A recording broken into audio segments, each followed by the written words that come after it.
صحیح طریقے سے کمائی نہیں ہوتی تو غلط کام کر لیتے ہیں، وقاص نے جھنجھلا کر کہا، جبکہ شہراز خاموش بیٹھا رہا۔ چور ڈاکو اور ملک لوٹنے والے عیش کر رہے ہیں اور ہم جیسے غریب بیچارے شریف لڑکے کہیں نوکری مانگنے جائیں تو نوکری نہیں ملتی، تنگ آ کر بزنس کریں تو اس میں بھی۔ وقاص نے غصے سے بات یہ دوہری چھوڑ دی۔ کیا ہوا؟ تم لوگوں کے منہ کیوں اتنے اترے ہوئے ہیں؟ زہیب جو ابھی وہاں پہنچا تھا، اس نے باری باری دونوں کی شکل دیکھی۔ قسمت خراب ہے یا؟ وقاص غصے اور صدمے کی وجہ سے بھٹکا ہوا تھا۔ وہ جو ہم نے شام کو برگر کا ٹھیلا لگانا شروع کیا تھا، پولیس اب اس پر بھی بھتہ مانگ رہی ہے کہ یہ گورنمنٹ کی سڑک ہے، اور چلو دے بھی دیں، مگر وہ جتنی رقم مانگ رہے ہیں اتنی تو ہمارے 6 دن کی کمائی نہیں ہے۔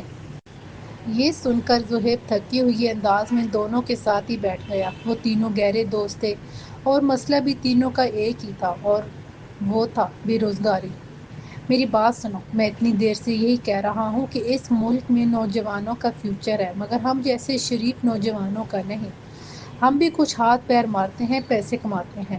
ہاتھ پیر مارتے ہیں مطلب موبائل لوٹتے ہیں، زہیب نے وضاحت چاہی۔ پھر شہراز کو دیکھا، وہ بددستور چپ بیٹھا تھا۔ شہری یار کچھ بولو نا، تجھے کیا ہوا ہے؟ اتنے سال تک نوکری کے پیچھے ناکام دھکے کھانے کے بعد کچھ جمع پونجی سے بزنس شروع کرنا چاہتا، وہ بھی پولیس والوں نے ہتھیار لیا۔ اب کیا بولوں؟ گہری سانس بھر کر بولا، میرے ذہن میں آئیڈیا ہے۔ وہ اپنا دوست جہاں زیب ہے نا، وقاص نے اپنے ایک دولت مند دوست کا نام لیا، اس کی زمینوں کے مسائل چل رہے ہیں۔ وہ بتا رہا تھا کہ اس کے والد کی کچھ زمینیں ہیں، مگر حصہ اس کے چاچا کو زیادہ مل گیا ہے۔ وہ لوگ چاہتے ہیں کہ کسی طرح چاچا سے رقم نکلوائیں، جو دراصل انہی کی بنتی ہے۔ تو تمہارا کہنے کا مطلب ہے کہ ہم ڈاکو بن جائیں؟ زہیب نے کہا۔ نہ ہمارے پاس بندوق، نہ اس کا تجربہ، اور جیل گئے تو اوہو، ڈاکو بننے کو کون کہہ رہا ہے؟ تو پھر؟ شہراز نے بے ساختہ سوال کیا۔ وہ ان تینوں میں سب سے زیادہ اصول پرست اور ایماندار لڑکا تھا، اور ایک طرح سے گروپ لیڈر بھی تھا۔ اس کا اس طرح سوال کرنا وقاص کو یہ اطمینان ضرور دلا گیا کہ آخر وہ بھی اس مقام تک پہنچ گیا ہے۔ جام شروع سے آدھے گھنٹے کی دوری پر ان کا گاؤں تھا۔ وقاص کی 3 بہنیں تھیں اور والد بیمار، لہٰذا گھر کی ذمہ داری اس پر تھی۔ زہیب اکلوتا تھا، مگر اس کے بھی مالی حالات خراب تھے کہ اس کے والد مزدوری کرتے تھے اور بمشکل اسے پڑھایا لکھایا تھا، جبکہ شہراز کے والد بچپن میں گزر گئے تھے اور 2 سال پہلے والدہ بھی۔ یوں اب وہ تنہا رہتا تھا۔ کشف کے تایا کی کپڑے کی 2 بڑی دکانیں تھیں۔ وہ دیر سے دکان بند کر کے گھر لوٹتے تھے، میاں بیوی ساتھ کھانا کھاتے تھے اور ساتھ ہی دن بھر کی باتیں بھی کرتے جاتے تھے۔ کشف کے لیے جو رشتہ آیا تھا ان لوگوں نے ہاں کر دی ہے، لیکن لڑکا اچھا ہے، بینک میں پکی نوکری ہے، خاندان بھی چھوٹا ہے۔ میں تو منع کر دیتی ہوں، تائی نے کہا۔ ٹھیک ہے، منع کر دو، رب نواز بولے۔ ظاہر ہے اس منحوس کو رخصت کرنے پر خرچہ اتنا ہوگا، شادی کی رسمیں ساری ہم کریں، لاکھوں کا جہیز بنائیں اور یہ مہارانی راج کرے۔ ہماری اپنی بچیاں نہیں ہیں کیا؟ اس کے ماں باپ تو کچھ چھوڑ کے نہ گئے۔ تائی کو بہانا چاہیے تھا کشف کو کوسنے کا، اوپر سے وہ ان کی تینوں بیٹیوں سے زیادہ حسین اور سلجھی ہوئی تھی۔ ان کی کوشش نہ کرنے کے باوجود بھی اس کے رشتے آ جاتے اور تائی کو جلنے کا اور موقع مل جاتا تھا، مگر کہیں تو اس کی شادی کرنی ہے نا آخر۔ تم جو اس کے لیے آئے رشتے منع کرتی جا رہی ہو، تو کیا ساری زندگی گھر بٹھانا ہے اسے؟ رب نواز نے کھانا کھا لیا تھا، ہاتھ دھوتے ہوئے عام سے لہجے میں بیگم کا ارادہ پوچھا۔ اللہ نہ کرے، میں کیوں اس مصیبت کو ساری زندگی بٹھاؤں؟ وہ چڑھ کر بولی۔ اپنا کوئی بیٹا بھی نہیں، ورنہ کشف کو بہو بنا لیتے۔ اللہ نہ کرے، کیسی باتیں کرتے ہیں آپ؟ میرا بیٹا ہوتا تو میں کیا اپنے شہزادوں جیسے بیٹی کی شادی اس یتیم سے کرتی بھلا؟ کیا کمی ہے اس میں؟ اور کریم نواز کا گھر بیچ کر اس کے جہیز کے پیسوں کے لیے رقم رکھی ہوئی ہے۔ اس کی ماں کے اچھے خاصے زیور بھی تو تمہارے پاس ہیں۔ وہ تو ہے، مگر اتنے سالوں سے جو ہم نے اس کو رکھا، پڑھایا، کھلایا، وہ کیا مفت میں جائے گا؟ چلو ٹھیک ہے، انہوں نے ہمیشہ کی طرح بیوی کے آگے ہتھیار ڈال دیے، مگر غریب سے غریب لوگ بھی اس کے لیے ڈھونڈ کے لائیں تو بھی کچھ رقم تو خرچ ہوگی۔ میں نے اس کے لیے رشتہ دیکھ لیا ہے، اس میں رقم بھی خرچ نہیں کرنی پڑے گی۔ کون ہے لڑکا؟ انہوں نے پوچھا۔ عامر بھائی، تائی نے خوشی سے چہکتے ہوئے اپنے بڑے بھائی کا نام لیا۔ میں بھائی سے کہتی ہوں اوپر والے کمرے میں آ کر رہ لے، بچوں کی انہوں نے شادیاں کر دی ہیں، اس طرح کشف ان کی اور ہماری خدمت کرتی رہے گی اور اسے مستقل یہ گھر رہنے کے لیے مل جائے گا، اور کیا چاہیے لڑکی کو۔ ٹھیک ہے، تم کشف سے بات کر لو۔ دوسرے کمرے میں کشف ان کے ارادوں سے بے خبر سو رہی تھی۔ اگلے دن اس کی دوست اور پڑوسی شمائلہ نے اس سے پوچھا، ارے اس رشتے کا کیا بنا جو تم بتا رہی تھی؟ تائی نے آج صبح بتایا ہے کہ وہ لوگ منع کر گئے، ان لوگوں کو میں نہیں پسند آئی۔ وہ دکھ سے بولی، حیرت ہے ویسے، ہر بار لڑکے والے تمہیں پسند کر کے جاتے ہیں، پھر یہ پیچھے سے انکار کیسے ہو جاتا ہے؟ یہ بات مجھے سمجھ نہیں آ رہی۔ شاید میرا نصیب ہی خراب ہے۔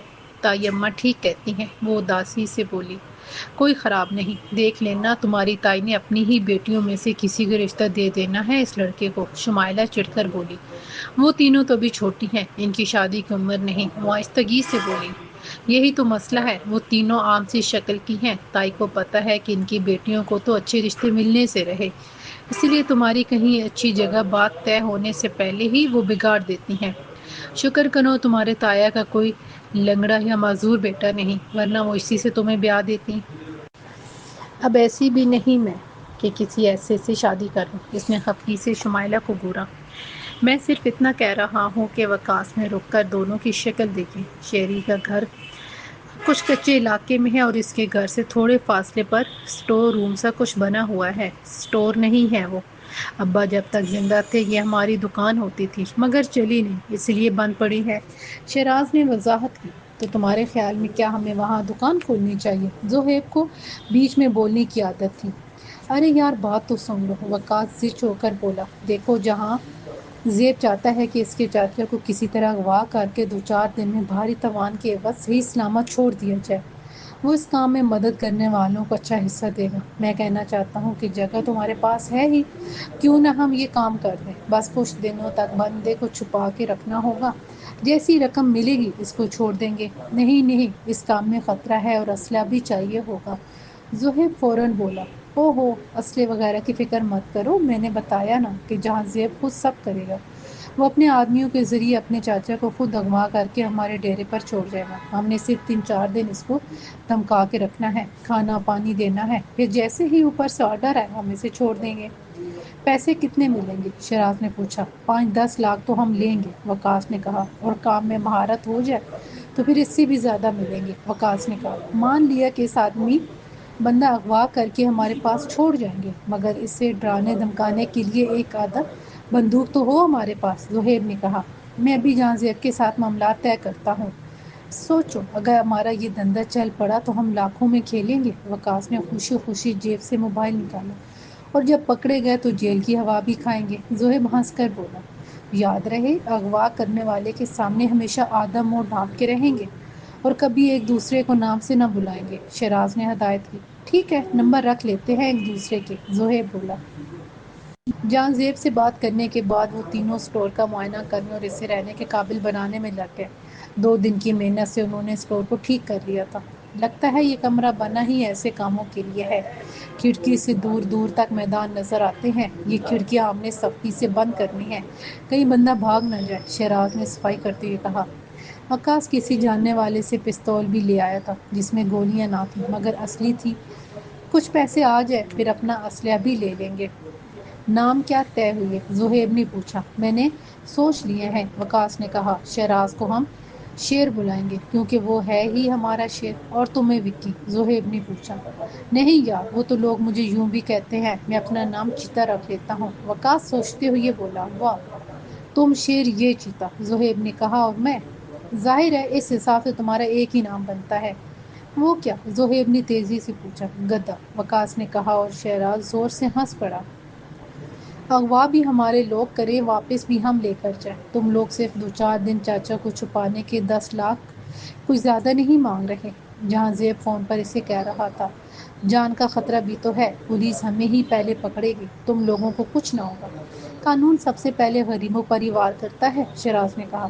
مگر میں 3 لاکھ سے زیادہ نہ دوں گا، کامران نے کہا۔ کچھ بحث کرنے کے بعد انہوں نے 5 لاکھ میں بات طے کر لی۔ جہاں زیب نے اسی رات اپنے آدمیوں کی مدد سے چاچا کو اغوا کر کے ان کے ڈیرے پر پہنچا دیا۔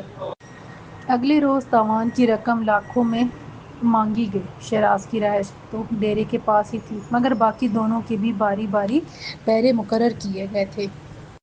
سچ بتاؤ تم لوگ کون ہو؟ مجھے پورا یقین ہے کہ میرے بھتیجے نے ہی یہ حرکت کی ہے، کیونکہ میں اپنی زمین کا مقدمہ جیت گیا ہوں۔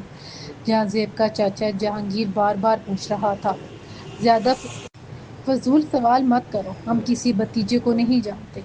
شیر نے کرخت آواز میں کہا، ہم تمہیں کوئی نقصان نہیں پہنچائیں گے اگر تم فضول بکواس سے گریز کرو اور اپنے گھر والوں کو کہو کہ جلد سے جلد رقم دے کر تمہیں چھڑا لیں۔ وہ تو چھڑا ہی لیں گے، وہ بولے، مگر مجھے بس یہ بتا دو کہ تم لوگ کون ہو؟ کیا تم نے میری ہی کسی عزیز کے کہنے پر مجھے اغوا کیا ہے یا… زیادہ بکواس نہ کر بڈھے، زہیب کا ایک گھونسہ پڑتے ہی وہ فرش پر جا گرا۔ شہری نے زہیب کو اس پر نظر رکھنے کو کہا اور وقاص کو وہاں سے لے گیا۔ 2 دن بعد جہاں زیب کا فون آیا کہ رقم مل گئی ہے، اس کے چاچا کو چھوڑ دیا جائے۔ یوں انہوں نے بحفاظت مغوی کو اس کے گھر کے قریب اتار دیا اور انہیں رقم بھی مل گئی۔ کشف کو اندازہ تھا کہ تائی اس کا بھلا نہیں چاہتی، مگر وہ اس حد تک حاسد اور منفی سوچ رکھتی ہیں، اسے اندازہ بھی نہ تھا۔ وہ اپنے جس بھائی کے ساتھ اس کی شادی کروانا چاہتی تھی، وہ عمر میں تایا جتنے ہی ہوں گے۔ کیا برائی ہے میرے بھائی میں؟ لڑکی کی عمر نہیں دیکھی جاتی۔ اس کے صاف انکار پہ تائی نے زمین آسمان ایک کر لیا۔ میں کچھ عرصے کے لیے اپنے ماموں کے پاس جانا چاہتی ہوں، وہ مجھے کب سے بلا رہے ہیں۔ کشف کو یوں ہی بہانہ ٹھیک لگا۔ شمائلہ نے اسے مشورہ دیا تھا کہ اسے اپنے کسی ننھالی رشتے دار کے پاس چلے جانا چاہیے۔ اس وقت تم چلی جاؤ، ان کو بتا دینا کہ تائی کے ارادے کیا ہے، کم از کم کچھ تو کریں گے وہ۔ شام کو تایا آئیں گے تو کہوں گی، اس نے شمائلہ سے کہا۔ پھر ڈرتے ڈرتے رات کو تایا سے ماموں کے گھر جانے کی اجازت لی تو خلاف توقع انہوں نے سکون سے دے دی۔ پھر بیوی کو دیکھا، چلی جائے بھلے جتنا مرضی رہے وہاں، ہم نے تو کبھی نہ روکا۔ وہ لوگ ہی سنجیدگی سے کبھی تمہیں لے جانے کے ارادے سے نہ آئے، انہوں نے حسب عادت طنز کیا۔ ساری زندگی تو ہم نے تجھے برداشت کیا، اب وہ صاحب اپنی خدمتیں کروائیں گے۔ اگر انہوں نے کہیں اس کی شادی کروا دی تو… تائی سے اس کا وجود برداشت نہ تھا، اور شادی کی صورت میں جہیز وغیرہ کا بندوبست کرنا یہ بھی انہیں منظور نہ تھا۔ اگر کوئی رشتہ دار اس کی شادی کروا دیتا، تب بھی کشف کے پیسے اور زیور تو انہیں واپس کرنے ہی پڑتے، اسی وجہ سے وہ اسے اپنے ہاتھوں سے نکلنے نہ دیتی تھیں۔ پہلی واردات کو 5 ماہ گزر چکے تھے، ابھی تک وہ پکڑے نہ گئے تھے، سب ٹھیک جا رہا تھا۔ اب تو انہیں اس کام میں مہارت بھی ہو گئی تھی۔ صبح تایا دکان پر جانے کے لیے جلدی نکل گئے تو وہ تائی کے منع کرنے کے باوجود بیگ لے کر اکیلی ہی جانے کو نکلی۔ ویسے بھی ماموں کے گھر کا پتہ اسے اچھی طرح معلوم تھا۔ سڑک پہ وہ کسی رکشے کو ہاتھ دینے ہی والی تھی کہ بالکل اس کے سامنے ایک سوزوکی آ رکی اور تیزی سے ایک آدمی نے اتر کر اس کے منہ پر رومال رکھ دیا۔ یہ سب اتنا تیزی میں ہوا کہ کشف کو کچھ سمجھنے کا موقع نہ ملا اور دوسرے ہی لمحے اس کا ذہن تاریکیوں میں ڈوبتا چلا گیا تھا۔ اس کی آنکھ کھلی تو وہ ایک بند کمرے میں چارپائی پر لیٹی ہوئی تھی۔ چکراتے سر کو تھامتے ہوئے اس نے اٹھنے کی کوشش کی تو یاد آیا کہ ماموں کے ہاں جاتے ہوئے اسے راستے میں اغوا کر لیا گیا تھا۔ اس نے بوکھلا کر چاروں طرف نگاہ کی، پھر تیزی سے اٹھ کر ایک بند کھڑکی کھولنے کی کوشش کی۔ وہ کھڑکی کو پورا زور لگا کر کھولنے کی کوشش کر رہی تھی کہ دروازہ کھلا اور 3 افراد اندر داخل ہوئے۔ ان کے ہاتھ میں بندوقیں تھیں۔ مجھے جانے دو پلیز، مجھے واپس جانے دو، وہ ہسڑیائی انداز میں چیخنے لگی۔ اے لڑکی، خاموش ہو جاؤ، زیادہ شور نہ مچاؤ، وقاص نے گرج کر کہا۔ خبردار میرے قریب مت آنا ورنہ میں خود کو مار دوں گی، مجھے جانے دو، بچاؤ، کوئی ہے؟ لڑکی چپ ہو جاؤ، شہراز نے ہاتھ اٹھا کر اسے خاموش کرنا چاہا۔ اسے اپنی طرف بڑھتے دیکھ کر کشف نے پاس پڑی چھوٹی ٹیبل اٹھا کر اس پر دے ماری۔ شہراز نے آگے بڑھ کر اسے ایک زوردار تھپڑ رسید کر دیا۔ چپ ہو جاؤ ورنہ یہیں زمین میں گاڑ دوں گا۔ کشف نے گال پہ ہاتھ رکھ کر پھوٹ پھوٹ کر رونا شروع کر دیا اور ہاتھ جوڑ کر بولی، خدا کے لیے جانے دو مجھے، تمہاری بھی بہنیں ہوں گی۔ یہ سن کر شہراز کا دل جیسے مٹھی میں آ گیا۔ کچھ نہیں کر رہے ہیں ہم تمہیں، ہمیں صرف تمہارے گھر والوں سے رقم چاہیے۔ اس کے لہجے میں نرمی آنی تو نہیں چاہیے تھی، مگر آ گئی تھی۔ پیچھے کھڑے زہیب اور وقاص نے یہ نوٹ کیا تھا۔ بیٹھ جاؤ اور یہ چیخنا چلانا بند کرو پلیز۔ کشف ڈرے ڈرے انداز میں چارپائی کے کونے پہ ٹک گئی۔ مجھے کچھ مت کرنا خدا کے لیے، کشف نے ہاتھ جوڑے۔ اسے پانی وانی پلاؤ یار، وہ مڑ کر زہیب سے بولا اور باہر نکل گیا۔ زہیب نے پانی کی بوتل لا کر کشف کے سامنے رکھی۔ دیکھو آواز نہ نکالو اور زیادہ ہوشیاری دکھانے کی کوشش نہ کرنا ورنہ ہماری ایک گولی تمہارے دل کے آر پار ہوگی۔ یہاں سے نکلو گی بھی تو آگے دور دور تک سنسان علاقہ ہے، اس لیے بہتر ہے کہ ہم جیسا بولیں ویسا ہی کرو۔ مجھے گھر جانے دو پلیز، کشف نے اس کی منت کی۔ فی الحال تم خاموش ہی رہو، اگر اپنی عزت اور زندگی محفوظ چاہتی ہو تو۔ وہ دونوں دروازہ بند کر کے باہر آئے تو شہراز چپ چاپ سوچوں میں کھڑا تھا۔ لڑکی بہت حسین ہے، وقاص نے مسکرا کر کہا۔ حسین ہے؟ زہیب نے اسے آنکھیں دکھائیں۔ آفت ہے پوری، آج تک جتنے بھی لوگ اغوا کیے سب کی سیٹی گم ہو جاتی تھی، اور یہ محترمہ چلا چلا کر سارا کام خراب کرنے کے چکر میں ہے۔ میں تو کہتا ہوں شہری، یہ لڑکیاں اغوا کرنے کی غلطی دوبارہ نہیں کریں گے بھائی۔ آج رات پہرا دینے کی باری تمہاری ہے۔ شہراز نے ان کی گفتگو نظر انداز کرتے ہوئے زہیب سے کہا۔ میں کر لیتا ہوں آج، وقاص نے فوراً کہا۔ شہراز نے اس کی بات کا کوئی جواب نہ دیا اور اپنے گھر کی طرف بڑھ گیا۔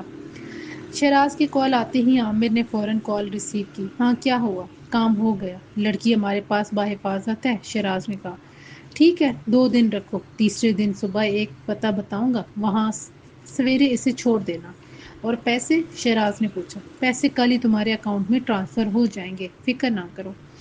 کیا ہمیں لڑکی کے گھر والوں کو دھمکانا نہیں ہے؟ نہیں، ادھر سے مختصر جواب آیا۔ مطلب یہ گھر کا ہی معاملہ ہے۔ شہراز کافی حد تک سمجھ گیا۔ ادھر سے فون بند ہو گیا۔ آدھے گھنٹے بعد وقاص اس کے گھر آیا تو وہ چرپائی پر لیٹا گہری سوچ میں مگن تھا۔ اس کے پکارنے پہ سوالیہ نظریں اس کی طرف کی۔ یار یہ لڑکی کا کام پورا ہو جائے تو شیدے استاد نے ایک اور کام کا ذکر کیا ہے، تکڑا کام ہے اور پیسے بھی بہت ملیں گے۔ یہ کام ہو جائے پھر سوچیں گے۔ وہ اس وقت سننے کے موڈ میں نہیں تھا۔ شہراز سے معاملات طے کر کے عامر سیدھا بہن کے گھر پہنچا۔ دروازہ تائی نے کھولا۔ وہ اسی کے انتظار میں تھی۔ کام ہو گیا؟ عامر نے سرگوشی میں بتایا، پھر بہنوئی کا پوچھا۔ ابھی دکان پہ ہیں، رات کو دیر سے گھر آتے ہیں، تائی نے بتایا۔ اچھا، تم انہیں بلا لو۔ تب تائی نے رب نواز کو فون کیا اور گھبرائی ہوئی آواز میں بولی، وہ صبح کشف اپنے ماموں کے گھر جانے کے لیے نکلی تھی نا، تو ابھی عامر بھائی آئے ہیں، کہتے ہیں کسی کا فون آیا ہے انہیں کہ کشف۔ بتاؤ بھی کیا ہوا ہے کشف کو؟ رب نواز بکھلا گئے۔ وہ عامر بھائی کہہ رہے ہیں کہ کسی بندے کا فون آیا ہے، کہتے ہیں کہ کشف کی آزادی کے لیے رقم دو۔ مجھے تو کچھ سمجھ نہیں آ رہا۔ اچھا میں گھر آتا ہوں۔ رب نواز گھر آیا تو عامر نے انہیں سب بتایا۔ پتہ نہیں کون لوگ ہیں، ہمارے بارے میں سب جانتے ہیں، کہتے ہیں کہ ہم نے لڑکی کے تایا ماما کو خبر نہ کی، تم سے رابطہ کیا ہے کیونکہ تم کچھ سمجھدار ہو۔ لڑکی ہمارے پاس عزت اور حفاظت سے رہے گی۔ 50 لاکھ کل تک دلوا دو ورنہ لڑکی کی لاش بھیج دیں گے۔ رب نواز بڑی مشکل میں آ گئے تھے۔ ادھر تائی کی دعائیاں جاری تھیں۔ ہائے کیسے ظالم لوگ ہیں، یتیم خوبصورت بچی کو اٹھا لیا، ترس بھی نہ آیا۔ خدا کے واسطے پولیس کو کوئی خبر نہ کرنا ورنہ بدنامی ہو جائے گی، میڈیا والے آ جائیں گے۔ عامر بھائی آپ کہہ دو ان لوگوں سے، ہم پیسے دے دیں گے، کیسے بھی کر کے دیں گے، مگر بس ہماری بچی کو کچھ نہ کریں۔ میں نے ان سے وعدہ کر لیا ہے کہ لڑکی کو کچھ نہ کہیں، ہم رقم کل پہنچا دیں گے۔ عامر نے تیزی سے کہا۔ مگر اتنی بڑی رقم؟ رب نواز سوچ میں تھے۔ لڑکی کا زیور رکھا ہے، اسے بیچ دیتے ہیں، اور اس کے باپ کی جو تھوڑی بہت رقم آپ نے اس کی شادی کے لیے بچا کر رکھی تھی، بس لڑکی واپس آ جائے، اس کی شادی کے لیے رقم پھر جوڑ لیں گے۔ فکر نہ کرو، میں اس سے شادی کر لوں گا اور رقم بھی نہ لوں گا۔ عامر نے بہن کو تسلی دی۔ میں دیکھتا ہوں کچھ۔ رب نواز کمرے میں چلے گئے۔ پتہ نہیں کتنی رات گزر گئی تھی، اس سے رہ کر ہول اٹھ رہے تھے۔ بند کمرے کے کونے میں دیوار سے لگی وہ فرش پر دہشت زدہ سی بیٹھی مسلسل آیات کا ورد کر رہی تھی۔ اس بندے نے کہا تھا کہ عزت اور زندگی چاہتی ہو تو آواز نہ کرو، بس یہی سوچ کر وہ چپ بیٹھی تھی۔ تبھی دروازہ جھٹکے سے کھلا اور ایک شخص اندر آیا۔ اندر آتی اس نے دروازہ بند کر دیا تھا۔ کشف نے صورتحال بانپ کر سامنے پڑی کرسی کو تھام لیا تھا۔ وقاص نے لائٹس جلائیں تو کمرہ پوری طرح روشن ہو گیا۔ اندھیرے میں کیوں بیٹھی ہو؟ وہ بے تکلفی سے بولا اور ہاتھ میں پکڑا شاپر چرپائی پہ رکھ دیا۔ کھانا لایا ہوں۔ وہ چوکنا سی اسے دیکھ رہی تھی۔ وقاص نے سکون سے اس کے ہاتھ سے کرسی لے کر اسے سیدھا کیا اور اس کے بالکل مقابل بیٹھ کر دلچسپی سے اسے دیکھا۔ وہ جن نظروں سے اسے سر تا پیر دیکھ رہا تھا، کوئی اور وقت ہوتا تو وہ اسے چاٹنا ہی جڑ دیتی۔ بہت خوبصورت ہو تم، خدا کے لیے مجھے جانے دو، میری زندگی برباد نہ کرو، تمہیں اللہ کا واسطہ، یا پھر مجھے ابھی گولی مار دو۔ ٹھیک ہے، اگر تم میری بات مان لو تو میں ابھی تمہیں خود گھر چھوڑ آؤں گا۔ وہ سکون سے بولا۔ کون سی بات؟ کشف نے حیرت سے پوچھا۔ ارے یہ دروازہ کیوں کھلا ہے زہیب؟ شراز کے گھر اپنا موبائل چارج پہ لگانے کے بعد واپس پہنچا تو کوٹری کا دروازہ باہر سے کھلا دیکھ کر اسے شدید حیرت ہوئی۔ اس نے دروازہ کھول کر دیکھنا چاہا کہ لڑکی بھاگ تو نہیں گئی، مگر وہ اندر سے بند تھا۔ کون ہے اندر؟ اس نے زور زور سے دروازہ پیٹا تو وقاص تیزی سے دروازہ کھول کر باہر نکل آیا۔ آوازیں سن کر شراز بھی بھاگ آیا۔ وہ میں کچھ کھانا دینے آیا تھا بیچاری کو، وقاص یہ کہہ کر باہر چلا گیا۔ فجر کے وقت شراز اندر آیا۔ اس کے ہاتھ میں ناشتہ تھا۔ لڑکی چرپائی کی بجائے فرش پر ہی کونے میں شاید روتے روتے سو گئی تھی۔ شراز نے دیکھا، اس نے کھانے کو چھوا تک نہیں تھا۔ اس نے آہستگی سے الٹی پڑی ٹیبل سیدھی کر کے ناشتہ اس پر رکھا۔ اسی لمحے لڑکی خوفزدہ ہو کر ایک جھٹکے سے اٹھ بیٹھی۔ کھانا کھا لو، مرنے کا ارادہ ہے تو کفن دفن کے پیسے نہیں لیے ہم نے تمہارے گھر والوں سے۔ وہ سپاٹ لہجے میں بولا تھا۔ میرے گھر والوں کے پاس کوئی پیسے نہیں، بلکہ میرے تو گھر والے ہی نہیں۔ میں کل سے یہی کہہ رہی ہوں کہ تم لوگوں نے غلطی سے مجھے دولت مند لڑکی سمجھ کر پکڑ لیا ہے۔ میں یتیم ہوں، میرے گھر والے کچھ نہ دیں گے، بلکہ وہی دیں گے اور جلد دیں گے۔ وہ کچھ تنزیہ ہنس ہنس کے بولا تھا۔ کھانا کھاؤ، ایک دو دن میں بحفاظت تمہیں گھر پہنچا دیں گے۔ وہ سکون سے کہہ کر واپسی کے لیے مڑا۔ اس سے اچھا قبر میں اتار دیتے مجھے۔ کشف نے بے بسی اور دکھ کی انتہا پر بڑی آہستگی سے یہ فکرہ کہا تھا کہ وہ سن نہ لے، اور اس نے سنا بھی نہیں، مگر اس نے پلٹ کر اسے دیکھا اور کچھ دیر دیکھتا رہا، پھر باہر نکل کر دروازہ بند کر دیا۔ کشف نے پھر دیوار سے سر لگا لیا اور پتھرائی ہوئی آنکھوں سے کمرے کے ایک ایک چیز دیکھتی اور آنے والے کل کی ذلت کا تصور کرتی رہی۔ رو رو کر اس کی آنکھیں سوج گئی تھیں۔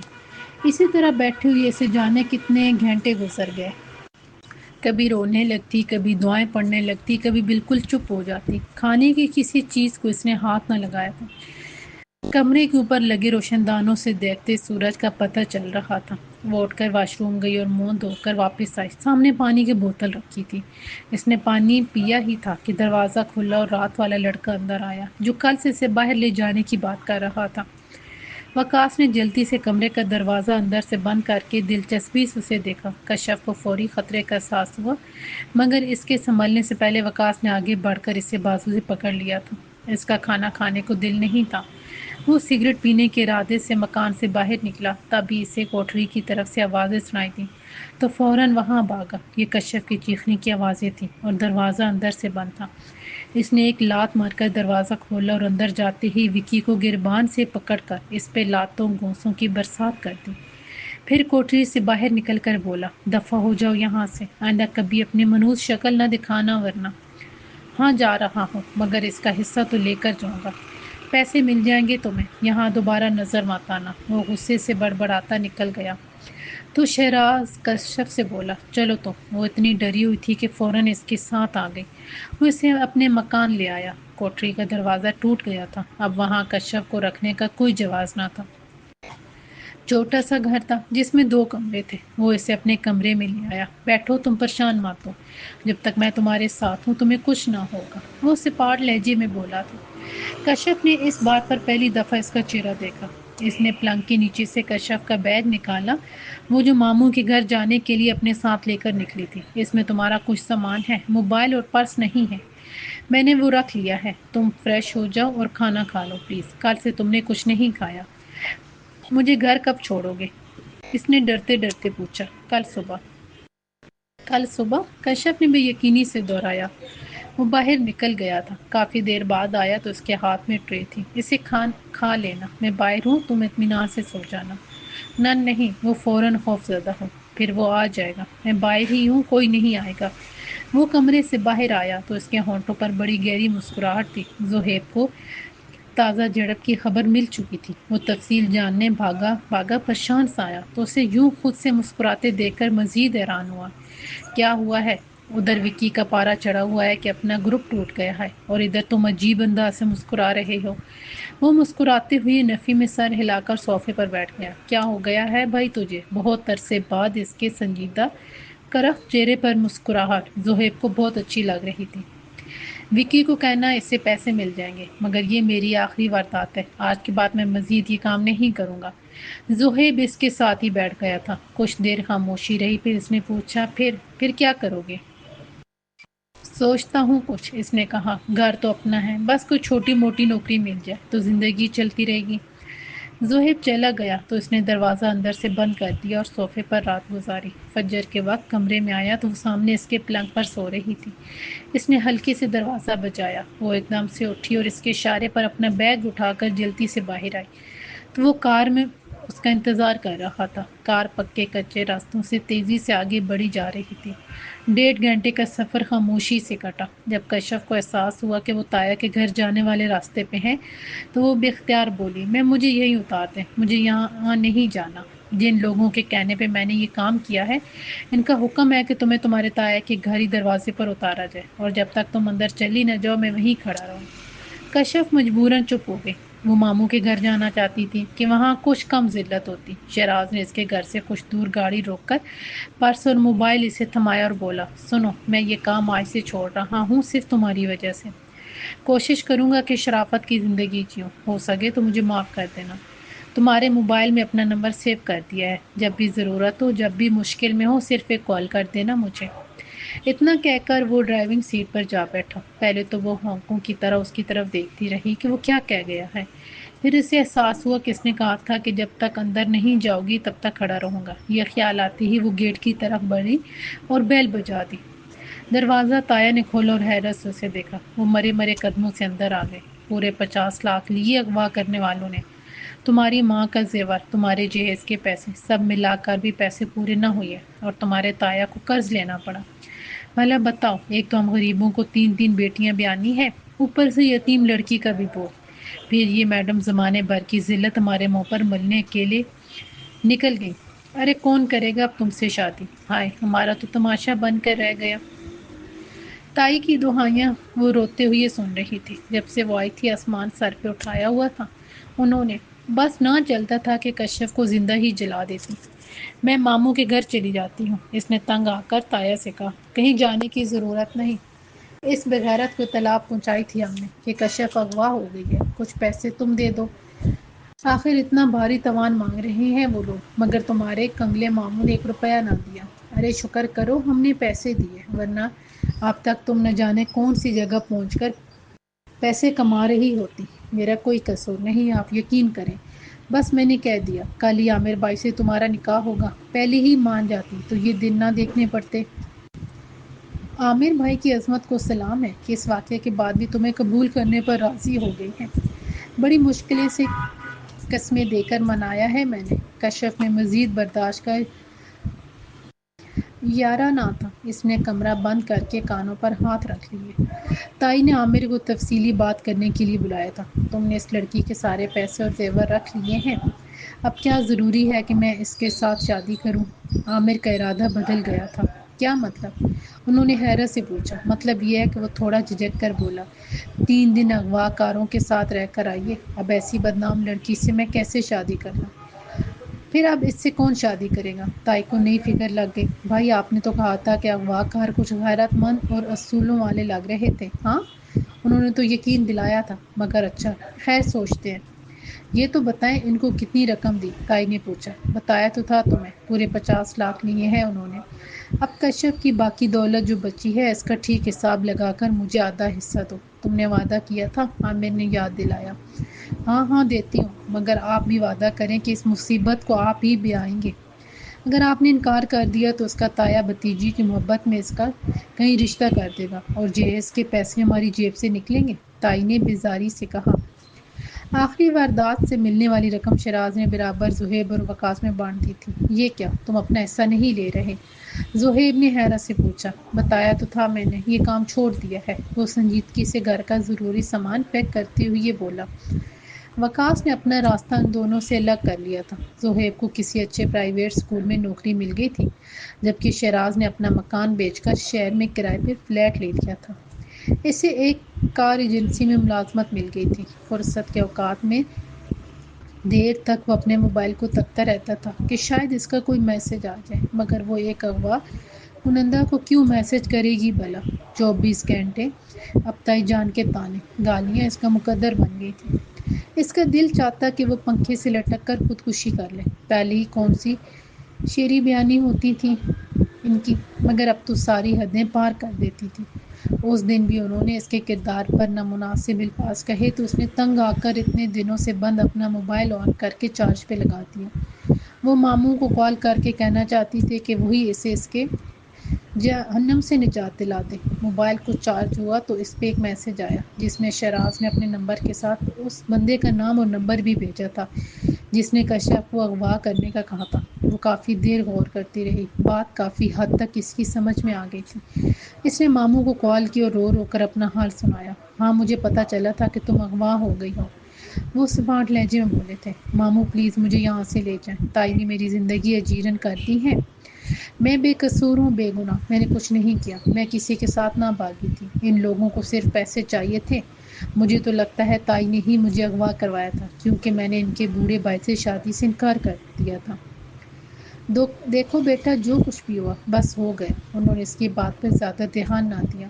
اب مسئلے کا حل یہی ہے کہ کسی طرح تمہاری شادی کر دی جائے۔ میرے پاس نہ اتنی دولت ہے نہ وقت کہ اپنے گھر کے مسائل چھوڑ کر تمہیں وقت دے سکوں۔ اگر میں یہ بھی کر لوں گا تو تمہاری ممانی اور میرے بچے مجھ پر ناراض ہوں گے۔ بہرحال تمہاری فکر مجھے لگی رہتی تھی، تمہارے رشتے کے لیے بات چلائی تھی ایک دو جگہ، اسی لیے کہا تھا کہ یہاں آ جاؤ، مگر اب وہ لوگ بھی شادی کریں نہ کریں کچھ سمجھ نہیں آتا۔ تمہارا تایا جہاں کہتے ہیں وہاں شادی کر لو، باقی اللہ بہتر کرے گا۔ وہ اتنا کہہ کر اس کے جواب کے منتظر تھے مگر کشف کو کچھ نہ کہنا ہی مناسب لگا اور اس نے فون بند کر دیا۔ کیا تم ٹھیک ہو؟ رات دیر تک وہ روتی رہی۔ تب شراز کا میسج آیا تھا۔ وہ کچھ دیر موبائل کی اسکرین کو دیکھتی رہی، پھر اس سے کال کی۔ ایک یتیم لڑکی کو برباد کرتے آپ لوگوں کو ذرا شرم نہیں آئی؟ آخرت میں کیا منہ دکھاؤ گے تم لوگ؟ میں نے کہا تھا کہ مجھے گولی ہی مار دو، وہ آگ برسانے والے لہجے میں بولی تھی۔ وہ خاموش رہا کہ وہ کچھ اور بولے گی مگر کشف نے اتنا کہہ کر کال بند کر دی تھی۔ مگر وہ کون لڑکی ہے جس سے تمہیں اتنی ایمرجنسی میں شادی کرنے کی پڑ گئی ہے؟ خالہ مریم کو اس کی عجلت سمجھ نہیں آ رہی تھی۔ بس آپ کو جو میں نے سمجھایا ہے آپ وہی ان سے بولیے گا، شراز نے کہا۔ ہاں ہاں سب یاد ہے مجھے، وہ برقع پہنتے ہوئے بولنی، اور یہ تم کو ضرورت پڑنے پر ہی خالہ کی یاد آئی۔ اتنے مہینے کہاں گم رہے؟ آج کل مطلب کہ وقت ہی بڑوں کی یاد آتی ہے۔ اچھا یہ بتا دیجیے گا کہ لڑکا پڑھا لکھا ہے، بس اچھی نوکری نہیں ملتی؟ جب نوکری لگے گی تو شو روم کی نوکری چھوڑ دوں گا، شراز نے کہا۔ ہاں ہاں بول دوں گی، آخر تمہاری شادی میں نے ہی تو کرانی ہے۔ اکثر مجھے خیال آتا تھا مگر اور یہ میں کیا سن رہی ہوں؟ تم نے مکان بیچ دیا اور مجھے بتایا بھی نہیں۔ خالہ کے شکوے شکایات جاری تھی۔ بس خالہ مکان شہر سے دور پڑتا تھا، ادھر آس پاس کوئی کام نہیں ملتا تھا، اسی لیے بیچ دیا۔ اور ہاں خالہ، لڑکی کے ماموں سے کہیے گا کہ ہمیں جہیز وغیرہ نہیں چاہیے، آپ بس لڑکی دینا چاہیں تو سادگی سے نکاح کر دیں۔ ٹھیک ہے، اللہ خیر کرے گا، تم پریشان نہ ہو۔ جی آپ لوگ کون؟ کشف کے ماموں نے عزت سے ڈرائنگ روم میں بٹھا کر خالہ سے پوچھا۔ میں دراصل آپ کی بھانجی ہے کشف، اس کے رشتے کے سلسلے میں آئی ہوں۔ یہ سن کر وہ سوچ میں پڑ گئے۔ تب خالہ نے اپنے خاندان کی تفصیلات کے ساتھ شراز کی نوکری اور تنخواہ کے بارے میں بتایا۔ وہ تو ٹھیک ہے مگر وہ کچھ کہنا چاہتے تھے مگر پھر کچھ سوچ کر بولے اچھا میں کچھ دن میں سوچ کر آپ کو بتاتا ہوں۔ صاف بتا دو اغوا کاروں کا کیسا رویہ تھا تمہارے ساتھ؟ خدا کے لیے تائی جی میری شادی نہ کروائیں، مجھے زہر لا دیں، میں بہت شکر گزار رہوں گی آپ کی۔ اس نے بے بسی سے ہاتھ جوڑے، تبھی اچانک ماموں آ گئے۔ ہاں بھائی کہیں رشتے کی بات چل رہی ہے کیا؟ انہوں نے فرصت سے بیٹھنے کے بعد سوال کیا۔ آپ کو یاد آ گیا کہ یہ بھی آپ کی کچھ لگتی ہے؟ شفیق ماموں کو تائی کا یہ انداز زیادہ پسند نہ آیا۔ آپ سے بات کرنا میرے خیال سے فضول ہے۔ پھر وہ کشف سے مخاطب ہوئے۔ بیٹا تایا کب آتے ہیں تمہارے؟ میں فون کرتی ہوں، وہ دکان پہ ہوں گے۔ کشف نے بھی موقع جانے نہ دیا۔ آخر ماموں اس کی مدد کرنے ہی آ گئے تھے۔ آدھے گھنٹے میں تایا گھر آ گئے۔ کشف کی شادی کہاں کر رہے ہیں آپ لوگ؟ وہ بتا رہی تھی، بندہ مجھ سے بھی 5 سال بڑا ہے، فی الحال تو یہی رشتہ ہے۔ تایا بے بسی سے بولے، دراصل اس کے جہیز کی جتنی رقم تھی وہ سب تاوان میں چلی گئی ہے، اس کی بدنامی بھی ہو گئی ہے، ہم زیادہ عرصہ اسے نہیں رکھ سکتے، کہیں تو شادی کرنی ہے۔ پھر ایک رشتہ میری نظر میں ہے، جہیز وغیرہ بھی وہ لوگ نہیں لے رہے، لڑکا کماتا ہے، جوان ہے اور پہلے سے شادی شدہ بھی نہیں۔ دوسری بات یہ کہ شاید ان کو کچھ اندازہ بھی ہے اس واقعے کا۔ اچھا، تایا نے دلچسپی ظاہر کی جبکہ تائی کو چین نہیں آ رہا تھا کہ ان کے سارے ارادے محنت برباد ہوتی صاف نظر آ رہی تھی۔ دونوں حضرات انہیں مکمل نظر انداز کیے باتوں میں مگن تھے۔ کشف چائے بنا کر لائے تو انہوں نے کھانے جانے والی نظروں سے اسے گھورا۔ تو ٹھیک ہے، میں کشف کو ساتھ لے جاتا ہوں، اب یہاں اس کا رہنا مناسب بھی نہیں۔ انہوں نے ایک نگاہ تائی پہ ڈالی۔ انشاءاللہ اتوار کو آپ لوگ دوپہر کے وقت آ جائیے گا میرے گھر پہ۔ انہوں نے تایا کو پوری طرح مطمئن کر لیا تھا اور فون پہ شیراز سے ان کی بات بھی کروا دی تھی۔ ماموں کے گھر میں ممانی، ان کی 3 بچے اور ممانی کی بوڑھی والدہ بھی رہتی تھی۔ اسے صرف اتنا پتا تھا کہ ماموں نے اس کا رشتہ کہیں طے کر دیا ہے اور اتوار کو اس کا نکاح ہے۔ ابا بتا رہے تھے کہ آپ کی شادی کسی بوڑھے شخص سے ہو رہی تھی، اس کی کزن نے پوچھا تو اس نے مسکرا کر صرف سر ہلا دیا۔ تبھی ممانی کمرے میں آئی۔ چلو لڑکیوں تیاری کر لو، تمہارے ابا نے پیسے دیے ہیں، شاپنگ پہ جائیں گے ہم سب۔ ممانی اس کے پاس آ بیٹھی۔ کشف بیٹا، یوں تو لڑکا بڑا اچھا ہے، خاندان بھی مناسب ہے، مگر لڑکے کی خالہ اور خود لڑکے کا اصرار تھا کہ تمہیں ایک بار لڑکی کی تصویر دکھا کر تم سے ضرور پوچھا جائے۔ تم راضی ہو تو شادی کریں، لڑکے کا نام شیراز ہے۔ یہ کہہ کر ممانی نے اپنے موبائل میں تصویر اس کے آگے کی۔ کشف حیرت سے تصویر دیکھتی رہی، پھر اس بات میں سر ہلا دیا۔ شیراز سادگی سے اسے نکاح کر کے فلیٹ میں لے آیا تھا۔ وہ بڑا کنفیوز سا ہو رہا تھا کیونکہ فلیٹ میں سامان کچھ خاص نہ تھا، اگرچہ صاف ستھرا تھا۔ شیراز نے اسے بتایا کہ وہ پیشہ ور مجرم نہیں تھا، بہت عرصے تک نوکری تلاش بھی کرتا رہا، پھر دوستوں کے اکسانے اور حالات سے تنگ آ کر یہ کام اختیار کیا، مگر اب وہ کام چھوڑ چکا ہے اور حلال روزی کما رہا ہے۔ اول تو کشف نے اس سے وضاحت نہیں چاہی تھی، مگر وہ جتنی وضاحتیں دے رہا تھا تو کشف کے منہ سے بھی نکل ہی گیا۔ کام تو آپ نے بے شک چھوڑ دیا، مگر قانونی طور پر گناہ گار تو اب بھی ہو۔ کہنے کے بعد احساس ہوا کہ یہ بات اسے نہیں کہنا چاہیے تھی۔ وہ آنے والے بدتر مستقبل کے لیے خود کو تیار کر چکی تھی کہ اب زندگی میں کچھ بھی برا ہو تو اسے فرق نہیں پڑنا تھا، کیونکہ وہ اچھے کی امید ختم کر چکی تھی۔ مگر شیراز نے اس کی بات کا برا نہ مانا تھا۔ وہ مسکرا کر بولا، قانون کو تو ہر جرم کا پتہ ہوتا ہے۔ کشف نے کچھ حیرت سے اسے دیکھا۔ بہرحال ہم صرف بیچ کے لوگ ہیں، پکڑے جاتے تو چھوٹی موٹی سزا ممکن تھی، مگر پکڑتا بھی کو جو لوگ اصل مجرم ہیں، جو ذاتی دشمنی اور حسد میں اپنے ہی عزیزوں کو اغوا کروا کے ان کی دولت ہڑپ کر جاتے ہیں، انہوں نے ضرور پولیس کو بھی اس کا حصہ دے رکھا ہوگا۔ میں نے آج تک کسی کو اغوا نہیں کیا، میرے پاس تو لوگ آتے تھے کہ ہمارے فلاں رشتہ دار کو کچھ دن اپنے پاس رکھ لو، کچھ دن بعد چھوڑ دینا۔ میں یہ کام کرتا تھا، جس کے کچھ پیسے مل جاتے تھے۔ یہ امیروں کی چالاکیاں اور خاندانی مسئلے ہوتے ہیں، وہ سیدھی طرح نہیں سلجھا سکتے، تو یہ راستے اختیار کرتے ہیں۔ شیراز نے اتنا کہہ کر اٹھا اور اپنا موبائل لا کر اس کے سامنے رکھا۔ ساری ریکارڈنگز اور میسیجز میں نے سنبھال کے رکھے ہیں، جتنی بھی وارداتیں ہم نے کی ہیں ان کے لیے کسی نے ہم سے رابطہ کیا، کسی نے ہمیں لوگ اٹھوانے کا کہا، پھر پیسے بھیجے۔ باقی معلومات تو تمہارے کام کی نہ ہو، مگر تم اپنے واقعے کے سارے ثبوت اس میں سے لے سکتی ہو اور مجھے اور میرے ساتھیوں کے ساتھ ان لوگوں کو بھی سزا دلوا سکتی ہو جنہوں نے ہمیں اس کام کے لیے ہائر کیا۔ اتنا کہہ کر وہ منتظر نظروں سے اسے دیکھنے لگا۔ کمرے میں کچھ دیر خاموشی رہی، پھر وہ بولی، نہیں، میں یہ سب نہیں چاہتی۔ کیوں؟ اس نے بے اختیار پوچھا۔ میں سو جاؤں؟ اس نے تھکی ہوئی انداز میں پوچھا۔ ہاں، وہ کچھ حیرت سے بولا اور کمرے سے نکل گیا۔ صبح وہ اٹھی تو شیراز ناشتہ بنا رہا تھا، پھر اسے خیال رکھنے کا کہہ کر شو روم چلا گیا۔ آدھا دن وہ پتہ نہیں کن سوچوں میں بیٹھی رہی، پھر گہری سانس بھر کر اٹھی، فلیٹ کا معائنہ کیا، کچھ سامان اپنی جگہ پہ رکھا، کچن کی صفائی کی، کچھ اداسی دور ہوئی اور موڈ بہتر ہوا تو اس نے رات کا کھانا بنایا، مگر وہ آیا ہی نہیں۔ اب تو 10 بج رہے تھے۔ وہ بار بار موبائل کی طرف دیکھ رہی تھی کہ فون کرے نہ کرے۔ 10:30 بجے وہ کھانا لے کر پہنچا۔ آپ اتنی دیر سے کیوں آئے؟ اس نے پریشانی سے پوچھا تھا۔ بتایا تو تھا، شو روم پہ کام کرتا ہوں۔ نہ جانے کیوں شیراز کا رویہ روکھا ہو گیا تھا۔ اور یہ اب بازار سے کھانا لے آئے؟ میں نے تو بنا لیا تھا، وہ کنفیوز سی ہو کر بولی تھی۔ شیراز نے ایک نظر اس پہ ڈالی۔ میں نے سوچا کہ آپ کام وغیرہ نہیں کریں گی، اس لیے کھانا لے کر آ گیا۔ خیر میں کھا لیتا ہوں، آپ نے تو کھا لیا ہوگا۔ وہ خاموشی سے کمرے میں آ گئی۔ اس نے کھانا نہیں کھایا تھا، کیونکہ یہ تو اخلاق کے خلاف تھا کہ وہ کھانا پکا کے کھا بھی لے، مگر کچھ تھا، وہ لیٹے ہوئے سوچ رہی تھی۔ ابھی تک تو اس بندے کا رویہ اچھا رہا تھا، مگر آج پتہ نہیں ایسا کیوں بیہیو کر رہا تھا۔ صبح وہ شیراز سے پہلے اٹھی اور ناشتہ بھی بنا لیا۔ شیراز منہ ہاتھ دھو کے کچن میں آیا تو وہ ناشتہ دینے لگی۔ آپ رہنے دیں، میں کر لوں گا، وہ بولا۔ آپ مجھے آپ کیوں کہہ رہے ہیں کل سے؟ وہ کچھ چڑھ کر بولی تھی۔ شیراز نے چائے نکالتے ہوئے اس کے تاثرات دیکھے، پھر خاموشی سے کپ اٹھا کر کچن سے باہر نکل گیا۔ تمہیں میرا رویہ محسوس ہوا ہے کل سے؟ وہ ناشتہ کرتے ہوئے پوچھ رہا تھا۔ ہاں، وہ کچھ ناگوارگی سے بولی۔ مجھے کل تمہارا رویہ فیل ہوا تھا جب میں کام سے دیر گھر آیا تھا۔ تم نے بالکل بیویوں والی فکر مندی دکھائی۔ کیا آپ کدھر تھے؟ میں نے کھانا بنا کر رکھا تھا۔ ایک پل تو میرا دل بہت خوش ہوا، مگر پھر میں نے اپنے دل کو اس کی اوقات یاد دلا دی۔ وہ طنزیہ مسکرایا کہ تم نے تو مجبوری میں کسی سے بھی شادی کرنی تھی، تم مجھ سے کر لی، اسی لیے میرا رویہ کچھ رکھا ہو گیا۔ مگر خیر، سوری، میں کوشش کروں گا کہ بیلنس رکھوں۔ وہ عام سے انداز میں ناشتہ کرتے ہوئے کہہ رہا تھا اور وہ شرمندہ ہو رہی تھی۔ ناشتہ کرو تم، اس نے ٹوکا۔ کھانا کم کھاتی ہو تم یا میری موجودگی میں؟